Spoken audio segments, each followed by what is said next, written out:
것입니다. 무너진 기초를 다시 세우고 다시 회복되어지는 장면들이 이제 에스라, 느헤미야, 에스더 이렇게 쭉 나옵니다.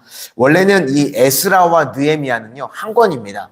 묶여 있는 건데 이걸 이제 나눠지게 됐습니다. 3차 귀환을 합니다. 총 3번에 걸쳐서 귀환을 하는데 1차 귀환 때의 주역이 누구냐면 스룹바벨입니다. 스룹바벨, 에스라서 1장부터 6장까지 나오고요. 2차는 이제 에스라 7장부터 10장까지. 그리고 이제 3차 귀환은 느헤미야서 1장부터 13장까지 나옵니다. 그러면 이 모든 것의 시작을 누가 하시는 거냐? 하나님이 하신다는 것입니다.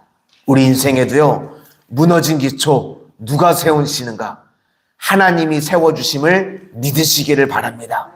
인생에 어떤 것이 무너졌다고 할지라도요, 하나님이 다시 세우시면 다시 회복되어지고 일어나게 되는 줄로 믿습니다. 그러면 하나님께서 구체적으로 어떤 방법으로 일하시는가? 대적에게는 두려움을 주고요, 하나님 백성에게는 감동을 주신다는 것입니다. 그래서 세상에는요, 두 종류의 사람이 있습니다.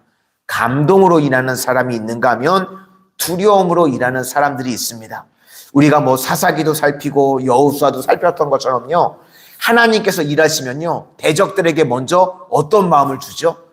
마음이 녹습니다. 그렇죠? 두려운 마음을 줘서요, 하나님이 함께하면요, 대적들이요, 꼼짝도 못하고 다 무너지는 일들을 보게 됩니다. 그런데 반면에 하나님의 백성들에게는요, 감동을 주신다는 겁니다. 두려워하는 마음이 아니라 기쁜 마음을 주고 감동을 주신다. 그래서 우리 성도님들 날마다 주 안에서 기쁨이 넘쳐나고 감동으로 사는 인생들 되실 수 있기를 바랍니다. 하나님이 주시는 마음은요, 두려워하는 마음 아닙니다. 오늘 새벽에도 혹시 내가 두려워하는 마음들이 있다면 하나님께서 내 마음에 평강을 주시고 감동으로 살아가는 믿음의 성도님들 다 되시기를 축원합니다. 그래서 감동으로 살기 위해서 우리가 해야 될 일이 무엇인가? 하나님의 축복의 말씀부터 시작해야 된다는 겁니다. 믿음의 성도들은요, 시작을 하나님의 말씀으로부터 시작을 하는 겁니다. 그래서 하나님의 말씀을 모르는 사람은 듣는 것부터 시작이 되는 거고, 또 들었었던 사람은 기억하는 겁니다. 그리고 기억했던 사람들은 그 말씀을 이제 깨달아지는 것. 그러니까 어찌됐든 다 축복의 말씀으로 시작이 되어야 된다는 것입니다. 먼저 하나님의 말씀이요, 70년 전에 예언되어 있었습니다. 예레미야 선지자를 통해서 바벨론에 항복하라고 그러셨습니다. 그리고 끌려가면 70년 만에 너희들이 다시 돌아오게 될 것이다. 그게 예레미야서 29장 10절에 나옵니다. 바벨론에서 70년이 차면 내가 너희를 돌보고 나의 선한 말을 너희에게 성취하여 너희를 이곳으로 돌아오게 하리라. 이렇게 선포된 말씀이 이미 있었다는 것입니다. 우리 1절을 다 같이 보시도록 하겠습니다. 1절입니다. 시작. 바사왕 고레스 원년에 여호와께서 예레미야의 입을 통하여 하신 말씀을 이루게 하시려고 바사왕 고레스의 마음을 감동시키심에 그가 온 나라에 공포도 하고 조소도 내려 이르되. 이렇게 선포된 말씀이 있는데요, 성령께서 하시는 일은 요한복음 14장 26절을 보니까요, 내가 너희에게 말한 모든 것을 생각나게 하리라. 하나님께서 우리에게 주셨던 말씀을 생각나게 하신답니다.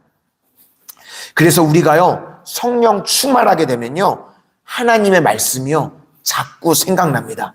그래서 우리 삶에요, 필요할 때요, 그 말씀이 삶과 매치가 돼버립니다.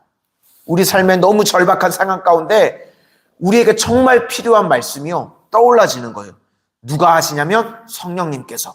그래서 말씀과 삶이 매치가 됩니다. 놀라운 일들이, 말씀이 역사하게 되면요, 놀라운 일들이 벌어지게 된다는 것입니다.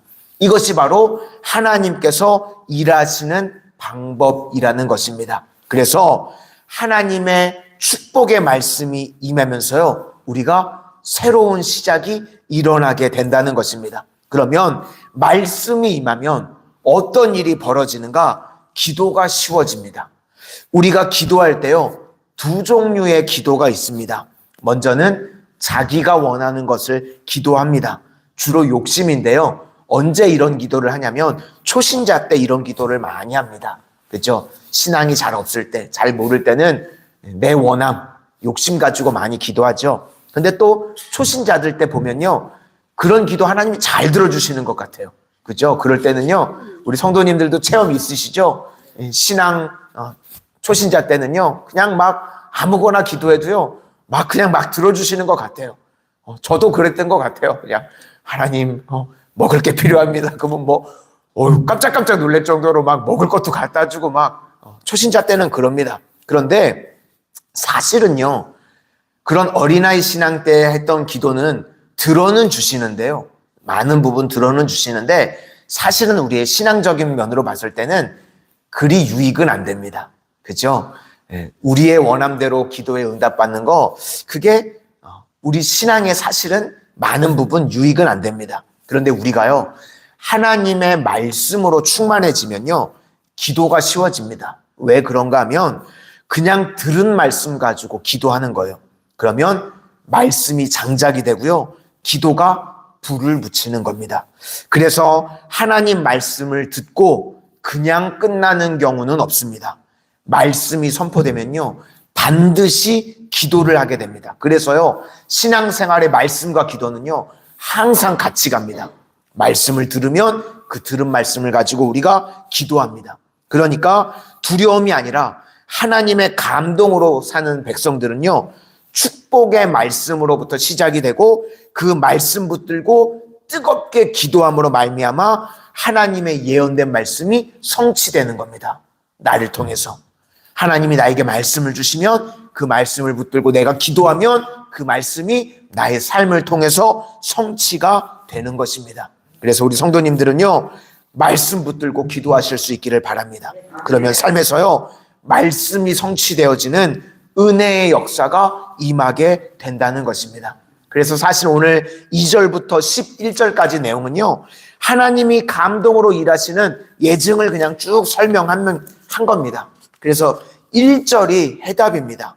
하나님 말씀 붙들고 기도했더니 하나님이 예언하신 말씀이 성취되었다. 그리고는 그 예증을 그냥 쭉 설명하는 겁니다.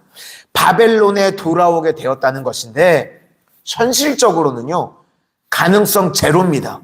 바벨론이 그 당시에요, 최강대국입니다. 아무도 무너뜨릴 수 없는 최강대국. 거기다 이스라엘 백성들은요, 노예입니다. 군대도 없고요, 반란을 일으킨 적도 없고 아무것도 없는 상황. 다시 돌아갈 수 있는 여건이 없는 상황입니다. 가능성 제로죠. 그런데 누가 일하시면 되죠? 하나님이 일하시면 됩니다. 우리 인생에도요, 이건 안 돼, 이건 가능성 제로야, 그런 일들이요, 누가 일하시면 되죠? 하나님이 일하시면 되는 거 믿으시기를 바랍니다.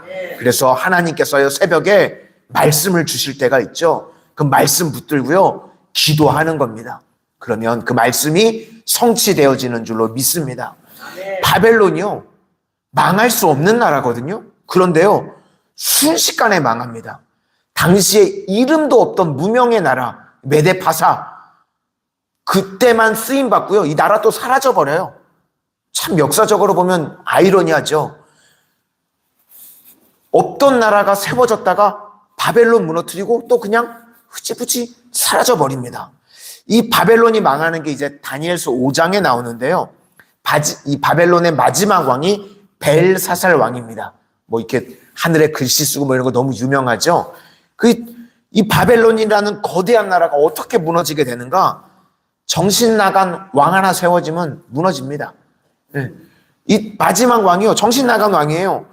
메데바사 연합군이 쳐들어왔는데요, 싸워볼 생각도 안 합니다. 전쟁도 안 하고요, 그냥 무혈 입성했어요. 이 리더십이 참 중요한 것 같아요. 싸워볼 생각도 안 하고 그냥 문 열어줘가지고 그냥 무혈 입성을 합니다. 그리고 이제 세워진 첫 번째 왕이 고레스 왕인데요. 이 고레스 칙령, 포로들 다 돌아가라. 그냥 말 한마디 해가지고요. 이스라엘 백성들이 포로에 있다가 70년 만에 돌아가게 되더라는 것입니다. 이렇게 하나님께서는요, 이방 왕들도 사용하십니다. 그래서 예수 믿는 사람들은 하나님 말씀 붙들고 늘 감동으로 살아가다 보면 세상에서 가능성 제로 같은 일들, 변화가 안 될 것 같은 일들이요, 막 변화가 됩니다. 어떨 때는요, 세상 법이 바뀌기도 하고요, 정책이 바뀔 때도 있고요, 갑자기 지도자가 바뀔 수도 있습니다. 그러면요, 완전히 그냥 바뀌는 일들이 벌어지게 된다는 겁니다. 그래서 성도는요, 세상 분위기에 휩쓸려 살면 안 되고 하나님께서 주시는 감동을 가지고 순종하면서 나아가다 보면요, 나도 모르는 사이에 일이 풀려지게 된다는 것입니다. 하나님께서 마음만 먹으면요, 제국을 일순간에 무너뜨리기도 하시고 또 반대로 제국을 세우기도 하십니다. 고레스에게 마음의 감동을 주셔가지고요, 세 가지 칙령을 내리는데요. 돌아가라. 첫 번째는 돌아가라. 두 번째, 너희들 성전 지으라. 세 번째, 주변에 있는 사람들 도와줘라. 이렇게 이방 나라의 왕을 들어가지고 하나님이 일하신다는 것입니다. 그러므로 오늘도요, 하나님 말씀 붙들고 우리가 기도하면요, 하나님께서 길을 열어주시는 줄로 믿습니다. 뭐 예수 믿지 않는 사람, 이방 사람이 갑자기 감동을 받아가지고요, 우리가 풀 수 없었던 문제 풀어줘라. 뭐 이런 일이 벌어지는 거예요. 우리가 꼭 해야 될 일들, 성전 지으라. 그 다음에 막 재료도 없는데 막 도와줄 사람들 붙여줘가지고 도와줘라. 이런 게 다 우연입니까? 아니요. 하나님이 하시는 도움의 섭리라는 것입니다. 우리 성도님들 삶 가운데 이렇게 하나님께서 일하셔서 묶인 것에서 풀려지고 또 내 과제들을 해결하고 필요한 동역의 성결들이 넘쳐나는 은혜의 역사가 임하게 되시기를 주님의 이름으로 축원합니다. 기도하겠습니다. 사랑의 주님, 이스라엘 백성들이 바벨론 포로로 있을 때에 도무지 돌아갈 수 없는 막막한 상황이었습니다. 삶이 다 무너지고 깨어진 것 같은 그 상황 가운데 오늘 주님께서 어떻게 다시금 회복시키시고 일으켜 세우시는지를 우리가 기억합니다. 하나님께서 예레미야에게 70년 주셨던 그 말씀 그대로 성취되어졌던 것을 우리가 다시금 기억하오니 우리들 삶에도 무너진 모든 것들 말씀으로부터 다시 시작하게 하여 주시고 주신 말씀 붙들고 뜨겁게 기도하게 하여 주셔서 내가 일하는 것이 아니라 주가 일하심으로 해결되고 풀려지고 응답받는 은혜의 역사가 오늘도 저희들 삶 가운데 충만하게 임하게 하여 주시옵소서. 예수님 이름으로 기도드립니다. 아멘.